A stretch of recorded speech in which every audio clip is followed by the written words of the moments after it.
Hey everybody, it's Neil. Check out, I am in my car, in my tiny garage, not in my car, I'm in my tiny garage, and I got this. This here is a magnet strip that goes on the side of your car. So it's a big, huge magnet, so you can put whatever you want on it, and a sign so you can magnetize it on your car. So let's just check it out. It comes very well wrapped here, but it looks like there's a couple of them in here. There we go.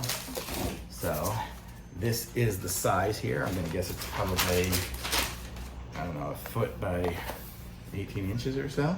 And so this is the magnet, and then that's the side you can put stuff on. But let me go ahead and just slap it on the side of my car here. And I'll show you guys how it fits. Well, you know what I'll do? I'll just stick it on the hood.